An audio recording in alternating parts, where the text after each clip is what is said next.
Hi, and welcome to today's Daily Chronicle. Today is Thursday, November 28th, 2024.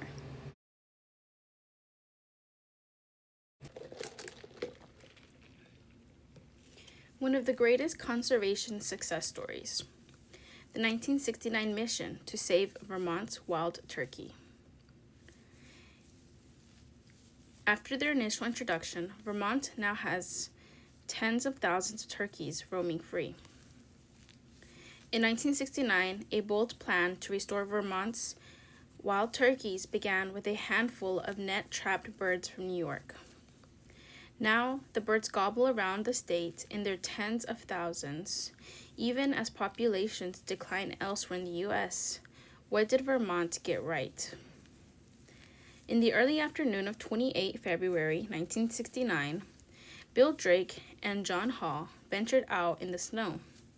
They were near Paulet, Vermont, walking among nut-bearing oaks and hickory trees, clad in their lumberjack shirts, thick woolen socks, and heavy boots. The men, both in their early 20s at the time, were all carrying two wild male gobblers from New York.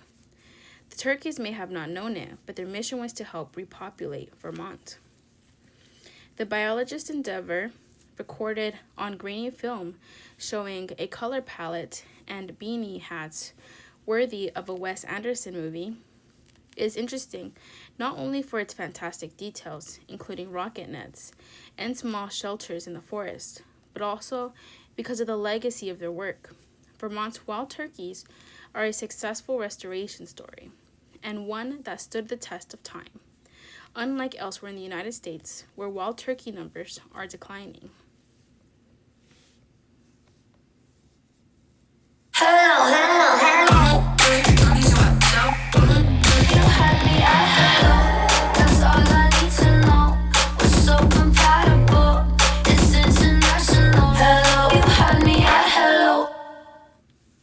It's an amazing restoration story, really.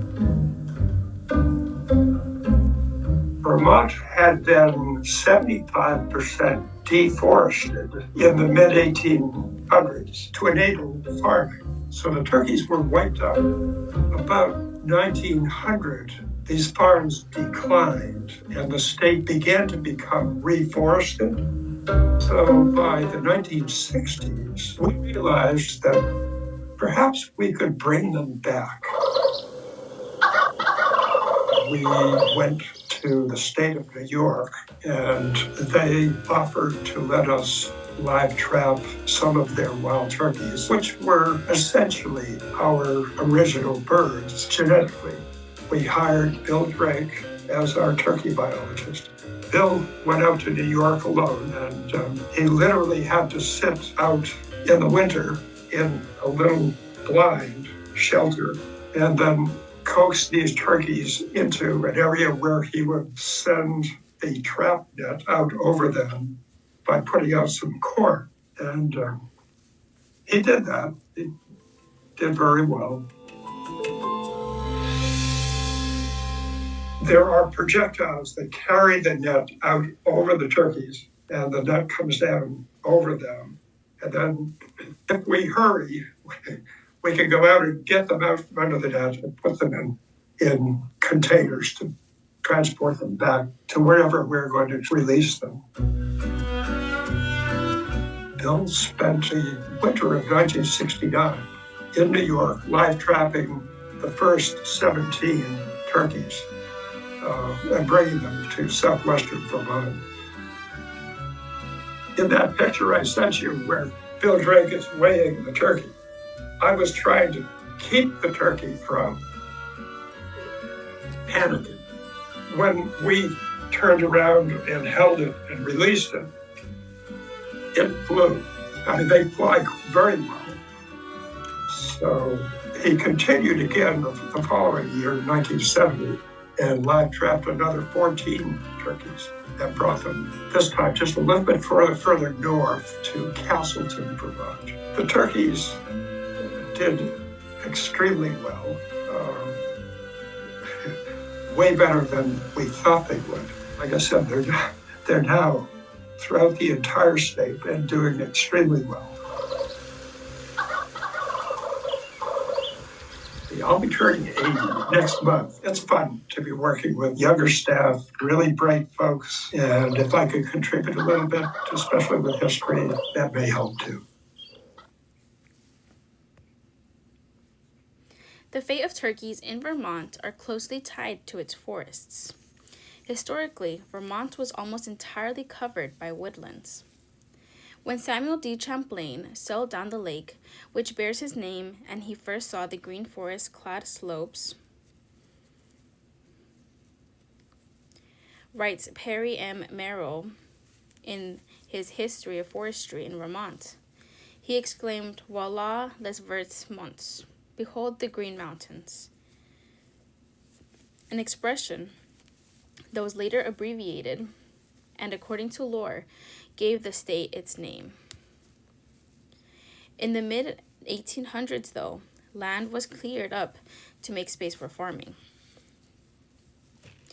While timber was used for railroads and construction, according to Merrill, in particularly dark note in his history, forests were cut down because trees were seen as an impediment to the settlement and could offer a sheltering place for Native American Abenaki people who lived in Vermont for over 12,900 years.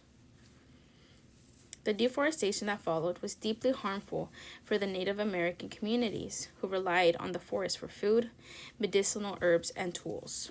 Animals, including the wild turkey, declined rapidly as the trees were felled. With additional pressure from overhunting, eventually, the wild turkey's population in Vermont was completely wiped out. A few decades later, the picture changed. The Civil War migration to the west and urbanization contributed to the decline of farming in the state. Vermont's forests started to grow back, and today it is one of the most tree-covered states in the country. Habitat restoration sparked hopes for the turkey comeback. In the 1950s, few bird-loving Vermont citizens started releasing farm-raised turkeys in the verdant mounts. Sadly, the birds were used to farms, not to nature, and they didn't survive.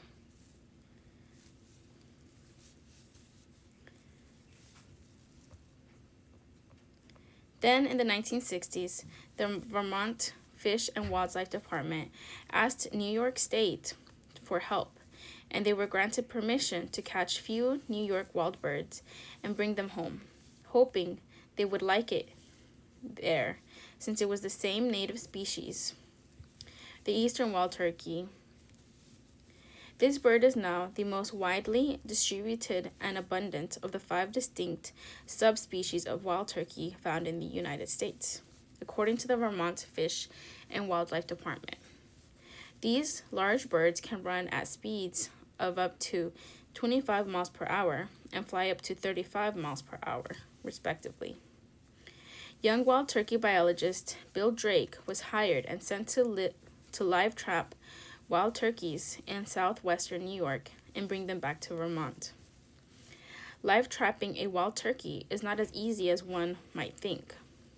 He literally had to sit out in the winter in a little blind shelter and then coax these turkeys into an area where he would send a trap net over them by putting out some corn, explains Hall, who was then an information assistant at the Vermont Fish and Wildlife Department. He spent the winter of 1968 alone in New York, live trapping turkeys. John Hall, who is almost 80, is still working at the department.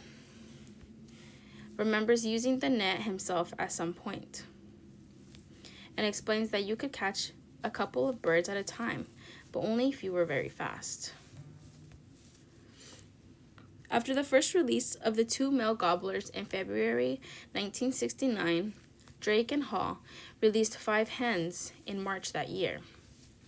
More were to follow. Throughout 1969, they released a total of 17 turkeys in West Paulet, 4 adult gobblers, 1 juvenile gobbler, 8 adult hens, and 4 juvenile hens. In 1970, they released a total of 14 turkeys near Castleton. This brought the total number of birds released near Paulet and Castleton, Vermont, to 31 birds over the 2 years. By the spring of 1973, the population of Vermont's wild turkeys had grown to an estimated 500 to 600 birds. Hall says that year the department issued the first 579 hunting permits for a 12-day season. But according to Hall, there were few skilled hunters and only 23 succeeded in catching a gobbler. In 1970, Vermont turkeys were doing so well that Germany wanted them for their own restoration efforts. Lufthansa Airlines sent planes over here specifically to pick up their turkeys, remembers Hall. They wanted them badly enough that they were willing to do that.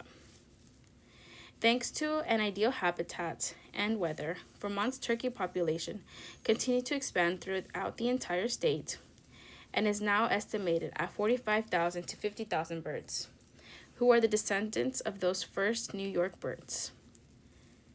The turkeys were our first major restoration effort, says Hall, followed by ospreys, peregrine falcons, bald eagles, American martin, common loons, and muskellunge.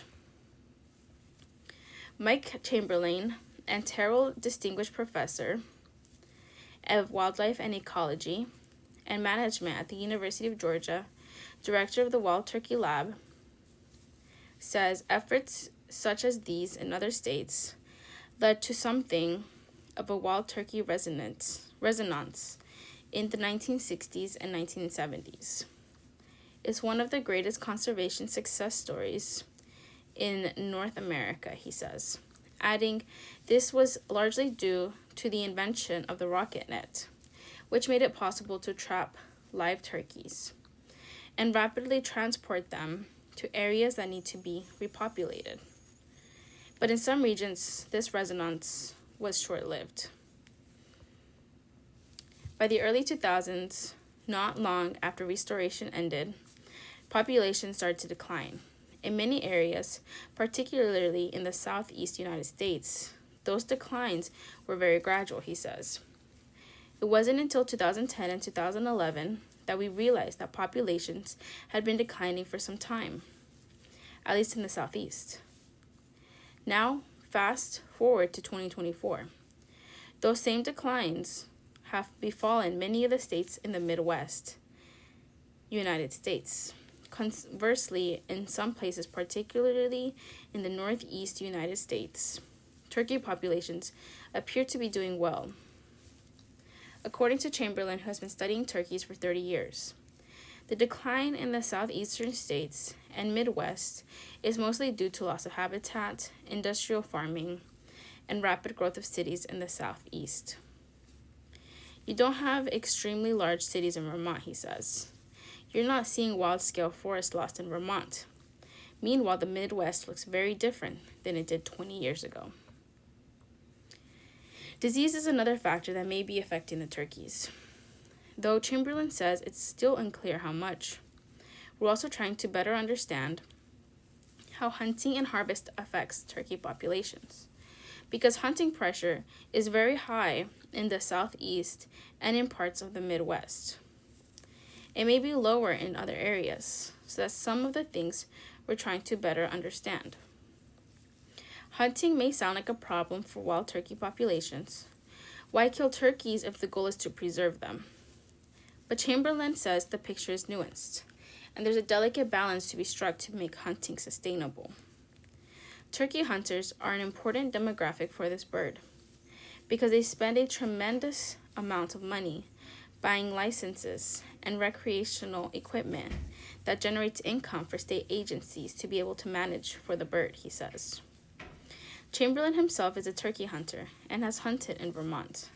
Now he is a scientist who devotes his work to researching turkeys. He believes that his hunting experience has given him a deeper understanding of the bird's behavior and habitat, and he clearly loves them. It's an interesting paradox, he says. Moana 2 review. Solid, but Moana is a hard act to follow. The Moana follow-up is a hurtling Disney roller coaster ride, but it lacks the joy and refreshing originality of its predecessor. Moana is one of the best cartoons in Disney history, and you don't have to take my word for it. On reviews aggregator website Rotten Tomatoes, it's ranked at the 6th place in a list of 73 of the studio's feature-length animated cinema releases, whereas last year's offering, Wish, is way down at number 65. One reason why Moana garnered so many rave views is its refreshing originality. Rather than being adapted from a European fairy tale, it's a joyous attribute to Polynesian mythology. And so, in Disney terms, it's exploring uncharted territory.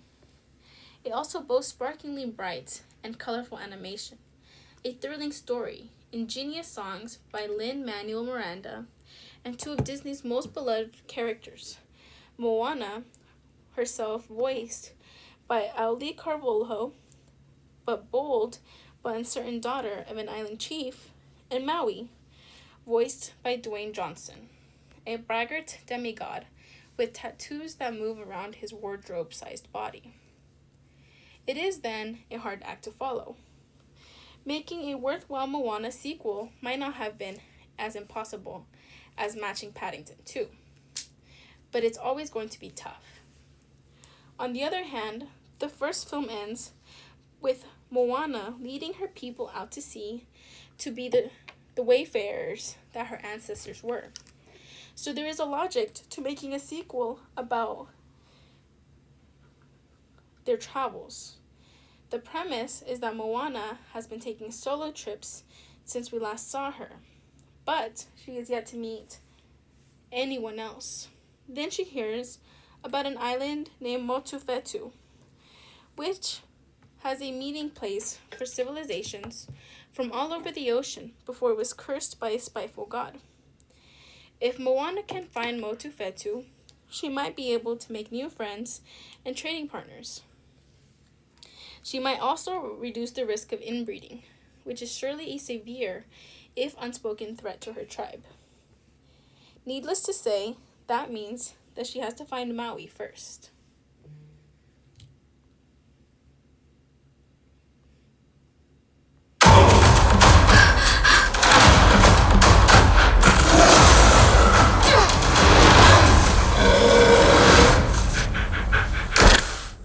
You wanted to come this time.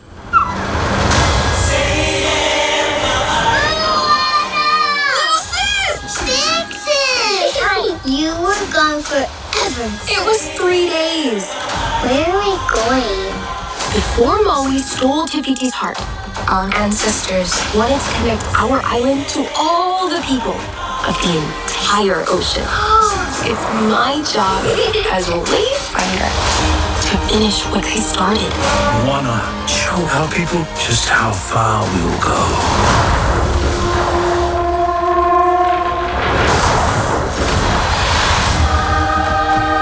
This is a call from the ancestors.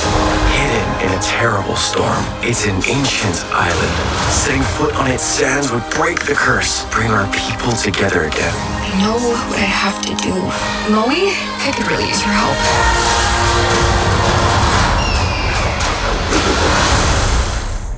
Can I get a chee-hoo? You will be destroyed, and your wayfinder too. Now I kinda miss the lava monster. Ow! What if you don't come back? I'll be back. I promise.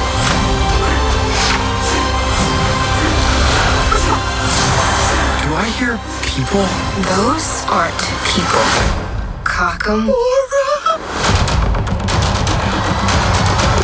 You guys, we got this. Bring it on, Coco. Nuts.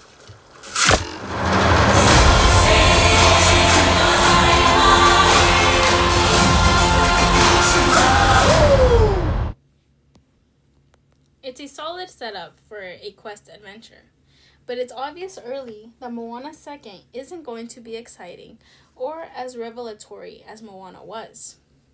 The comedy is broader and sillier. The mission isn't as urgent, and the songs rarely say anything important about the characters or the situation. More often than not, it seems they've inserted into the film simply because you can't have a musical without a musical number every 10 minutes or so. Numerous crew members from the first film are back, but Moana 2 has new directors, David Derrick Jr., and new songwriters, TikTok sensations Abigail Barlow and Emily Bear. Their songs have similar Moana sound, but they're nowhere near as catchy or as witty as How Far I'll Go, Shiny, You're Welcome, and the others that Miranda wrote for the original film. At the screening I attended, people in the cinema started singing his songs rather than the new ones, which is not a great sign.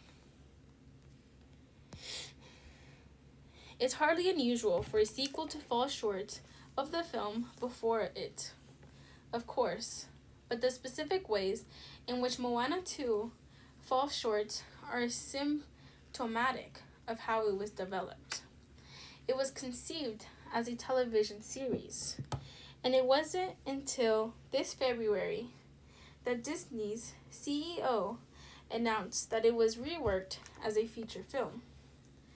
The project's small screen origins could explain why, to me, the characters look smoother, waxier than they did in 2016, as if they were action figures.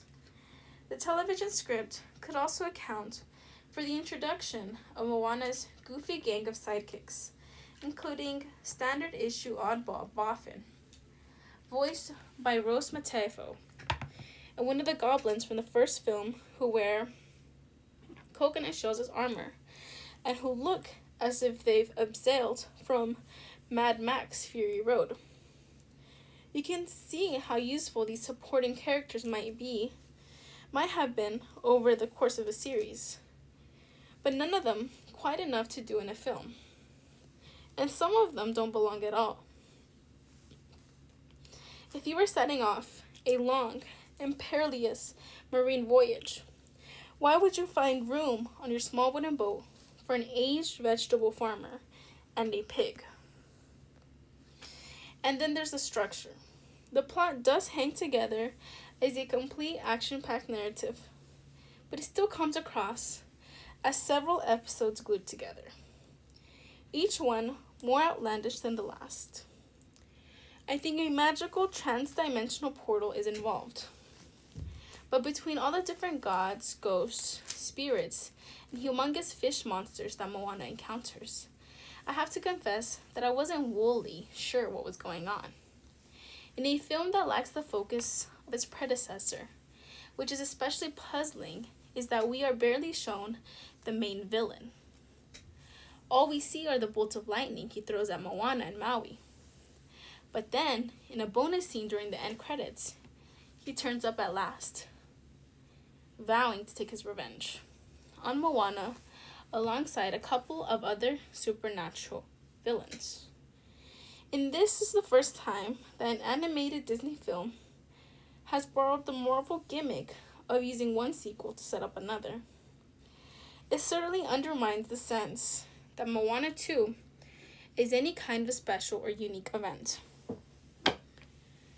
Despite all this Moana moaning, though, it's still a high-quality piece of work. Hurdling Disneyland roller coaster ride that small children especially are bound to enjoy. The irony is that if it had been a television series, viewers may have gushed about how spectacular it was.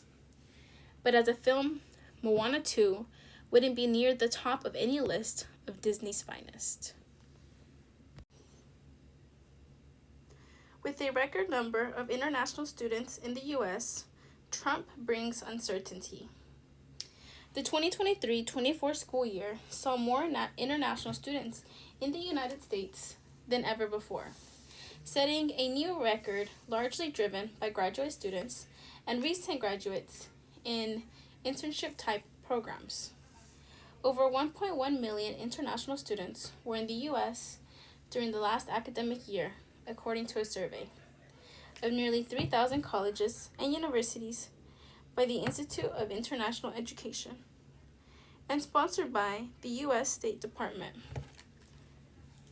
The new figures mark a full rebound from the start of the pandemic, when international enrollment dropped by 15%.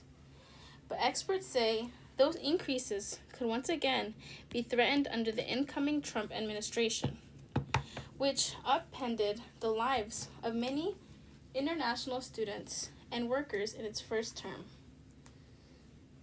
Already, a few schools have recommended that their international students traveling overseas for winter break consider returning to the U.S. before President-elect Trump takes office on January 20th. That includes University of Massachusetts Amherst, Wesleyan University, and the Massachusetts Institute of Technology. International students have made up around 5% of all college and university students in recent years. In the last school year, they injected about $44 billion into the U.S. economy, while supporting about 378,000 jobs across the country. According to the group NAFSA, Association of International Educators. Mirka Martel, who led the IE survey, said there was uncertainty historically that there was a bipartisan support to continue to welcome international students. We've seen numbers go up and down in the past, but overall, we've seen that there has been support because of how much international students bring through economy and through culture to our states, she said. For the first time in 15 years, Indian students outnumber Chinese students. The new record in international students is largely fueled by graduate students and those in the optional practical training program, which allows foreign students to briefly work in the U.S. after completing their studies. While the number of undergraduate students stayed about the same compared to the previous year, the graduate cohort and OPT program grew about 8% and 22% respectively, reaching historic highs. Meanwhile, India and China together accounted for over half the international students in the U.S. According to the IE, for the first time since 2009, more students came from India than China, with over 331,000 students from India present during the 2023-24 school year. The number of international Indian students has been rising since 2021, in particular due to an increase in the number of Indian graduate students coming to the U.S. Meanwhile, the number of international Chinese students has been waning since the pandemic. But China remains the top sending country for undergraduates, with 87,000 students. What we're seeing is the number of undergraduate students in some countries has been taking longer to rebound than the graduate numbers. Martel from IE said, California, New York, and Texas continue to be the most popular states for international students.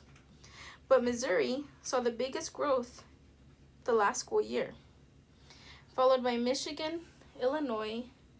STEM fields remained a favorite, drawing over half of all international students. Trump imposed restrictions affecting some international students in his first term. Before Trump took office in 2017, the number of newly arrived international students in the U.S. had been rising for nearly a decade. During his first term, those numbers fell every year. But experts say international enrollment has fluctuated throughout the years, making it difficult to pinpoint the exact cause for the change in numbers. One of Trump's first initiatives upon taking office in 2017 was ordering a travel ban for nearly all travelers from several majority Muslim countries. It was challenged in courts, but led students being detained at airports or forced to return to their home countries. It was later reversed by President Biden on his first day in office. Students from China also faced heightened scrutiny when it came to their visas amid an increase in U.S.-China tensions. That meant extra screenings, shorter stays, and even cancellations for at least hundreds of students. And in 2020, the Trump administration temporarily barred international college students from being in the U.S. if their classes were entirely online. The move was met with swift backlash and quickly reversed. Students and schools remain wary of incoming Trump administration. During this year's presidential campaign, Trump said it was important to retain international student talent. What I will do, you graduate from a college, I think you should get automatically, as part of your diploma, a green card to be able to stay in this country, he told the All In podcast in June. But some schools and international students in the U.S. have remained wary of the incoming Trump administration given the president-elect's first term. At the Berklee College of Music in Boston, Yuan Yu from South Korea and Rachel Suyin from Malaysia told NPR they felt a lot of uncertainty going into the new presidency. Both are in the U.S. as participants in the Sony Music Group Global Scholarship Program. Yu, who is a senior, said she has been closely monitoring the news on visas, foreign workers, and immigration. She added that she adjusted her winter break plans to return to the U.S. before the inauguration as a precaution. Yu's biggest concern, is about securing a job in the U.S. after college. Her big dream is to work in Hollywood and produce film scores, specifically for sci-fi movies, but she knows it can be difficult to obtain a work visa, and that visa policy changes frequently. I'm a senior, and with the new president, there's overlap on the pressure and uncertainty in finding a job after I graduate, Yu said.